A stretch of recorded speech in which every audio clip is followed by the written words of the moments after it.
Bonjour à toutes, bonjour à tous, bienvenue dans ce nouvel épisode d'Éclat de conscience, réflexion et clés du quotidien.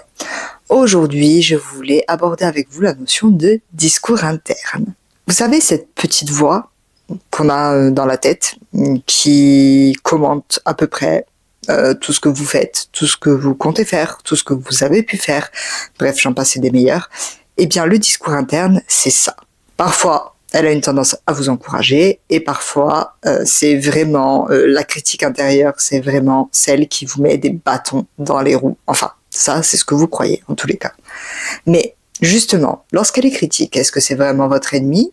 Et n'est-il pas possible, justement, que ce discours interne, cette petite voix, devienne votre meilleur allié ?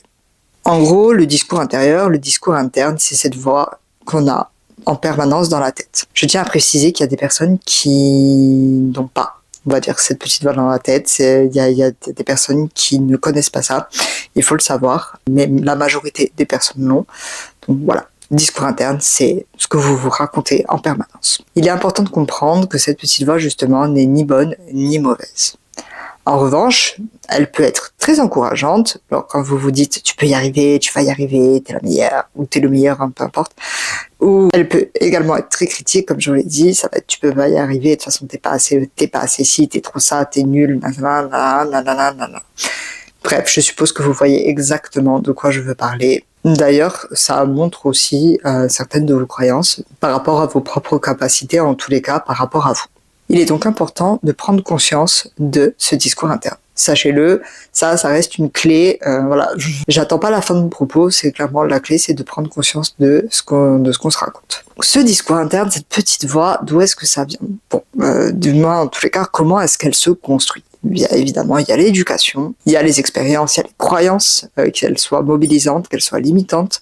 Il y a aussi les blessures. En réalité, elle se base et elle construit son discours sur pas mal de facteurs. Par ailleurs, il faut savoir que la critique, entre guillemets, lorsque cette voix est très critique et a une tendance, on va dire, à vous descendre, quand on s'auto-descend dans notre propre tête, quoi. Ce qu'il faut comprendre, c'est que c'est aussi là pour nous protéger. En réalité, quand cette voix elle est très critique, eh bien, l'intention, c'est potentiellement de nous protéger ou bien d'éviter la douleur. Donc, si vous voulez, lorsque vous vous rendez compte que cette petite voix a une petite tendance à essayer de vous couper les jambes, posez-vous la question, ok, de quoi est-ce que finalement je peux avoir peur, qu'est-ce que je risque concrètement, etc., etc.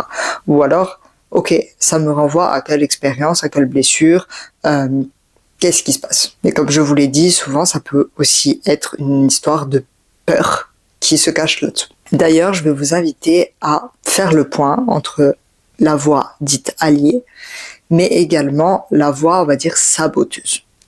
La voix alliée, elle va toujours vous aider à évoluer, à progresser. Ça va vraiment être des discours qui vont être porteurs, positifs, encourageants.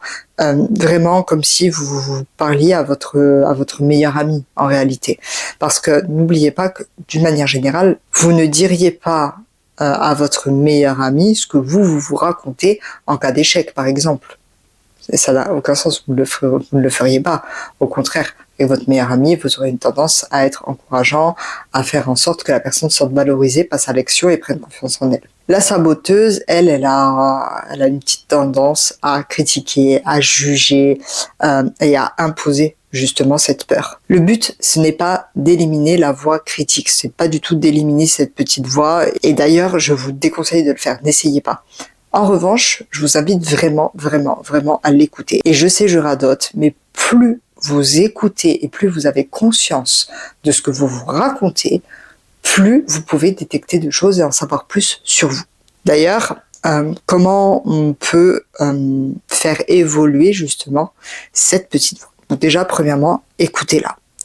Lorsqu'elle vous critique, remettez en question ce qu'elle est en train de vous raconter. Déjà, demandez-vous, est-ce que c'est vrai ? Est-ce que c'est vrai ce que je suis en train de me raconter là dans ma tête ? Est-ce que c'est vrai ? Surtout lorsqu'il s'agit de critique. C'est de se demander, ok, de quoi est-ce que j'essaye de me protéger ? De quoi est-ce que j'ai peur ? Qu'est-ce que je cherche à éviter si j'écoute cette petite voix ? Et à partir de ce moment-là, vous pouvez tout simplement réécrire, reprendre votre discours. D'accord ? évidemment, faites en sorte que ça reste le plus bienveillant possible. Par exemple, je mérite d'essayer. Ok, il y a peut-être un risque, mais je peux au moins essayer. J'ai le droit d'apprendre. Fondamentalement, est-ce que je perds quelque chose ou pas? Ok, de toute façon, même si je comprends bien que tu essayes de me protéger ou d'éviter la douleur, je mérite aussi d'évoluer, d'apprendre, de tenter. Et de toute façon, quel que soit le résultat, j'apprendrai. Tout ça pour dire que, comme vous vous en doutez, votre dialogue intérieur, votre discours interne, il peut totalement évoluer. Mais ça dépendra de vous. Plus vous êtes présent, plus vous avez conscience des choses que vous vous racontez, de cette petite voix, au mieux vous pourrez le modifier et faire en sorte qu'il soit encore plus porteur pour vous. Observer ce discours interne ne veut pas dire le juger, ne vous jugez pas. Ne jugez pas ce qui est en train de se jouer. Juste observez. Ok, qu'est-ce que c'est en train de me raconter ?